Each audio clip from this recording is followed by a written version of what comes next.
இந்த 2026ஆம் ஆண்டுல தங்கம் விலை அப்படிங்கிறது ஏறுமா இல்லை இறங்குமா சார்? தங்கம்னு எடுத்துக்கிட்டால் மரத குருவை பேஸ் பண்ணி வரக்கூடியது. நம்ம இதில் வந்து உறுதியாக இதைத்தான் நடக்கும்னு சொல்ல முடியாது. இதில் சில பொலிட்டிக்கல் இன்ஃப்ளூயன்ஸ் எல்லாம் வேற நடந்துகிட்டு இருக்குது. மக்கள் கொஞ்சம் தெளிவாக இருக்கணும் இந்த விஷயங்களில். வந்து ஆனி ஆடி இந்த 2 மாதங்களில் வந்து தங்கம் விலை சற்று குறையதற்கு சந்தர்ப்பங்கள் இருக்கிறது. தங்கம் வாங்கணும் அப்படின்னு சொன்னால் அதை ஒரு நல்ல ஒரு ஆர்னமெண்ட்டாக ரெடி பண்ணணும் அப்படின்னா அதுக்கு வந்து ஃபைனான்ஸ் கண்டிப்பாக தேவைப்படுது. அது ஃபைனான்ஸுக்கு முக்கிய காரணம் பயப்படுறது சுக்கிரன் தான்.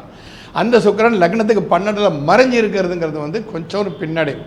ஆவணி புரட்டாசி ஐப்பசி மாதங்களில் கொஞ்சம் தங்கம் வந்து ஏறத்தான் செய்யும், கண்டிப்பாக ஏறும். அதுக்கு இதில் முகூர்த்தங்கள் காரணம்.